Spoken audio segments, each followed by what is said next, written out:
મહેસાણા શહેરમાં એક animated video social media પર વાયરલ થયો છે અને આ વિડીયોમાં રાધનપુર હાઈવે રોડને આઇકોનિક રોડ તરીકે દર્શાવવામાં આવ્યો છે.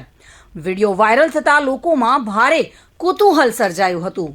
જો કે મહેસાણા મહાનગરપાલિકાના ડેપ્યુટી કમિશનરે સ્પષ્ટતા કરી છે કે આ વિડીયો સંપૂર્ણપણે બનાવટી છે. તેમણે જણાવ્યું છે કે આગામી સમયમાં રાધનપુર હાઈવે રોડને આઇકોનિક રોડ બનાવવાની યોજના છે, પરંતુ વાયરલ થયેલો વિડીયો સત્ય નથી.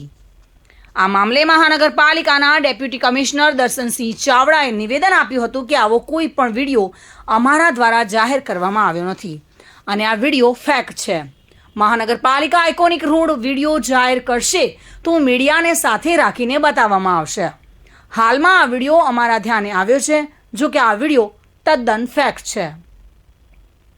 આ બનાવટી વિડીયોએ સોશિયલ મીડિયા પર ભારે ચર્ચા જગાવી છે. લોકોએ આ વિડીયોને મોટા પ્રમાણમાં શેર કર્યો છે, જેના કારણે મહાનગરપાલિકાએ આ અંગે સ્પષ્ટતા કરવી પડી છે.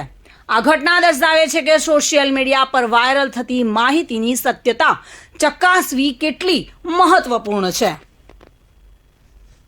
ભાવિન ભાવસાર સાથે bureau report, today Gujarati news. આ સમાચાર આપને કેવા લાગ્યા? ટુડે ન્યૂઝને લાઈક, શેર અને સબસ્ક્રાઇબ કરો.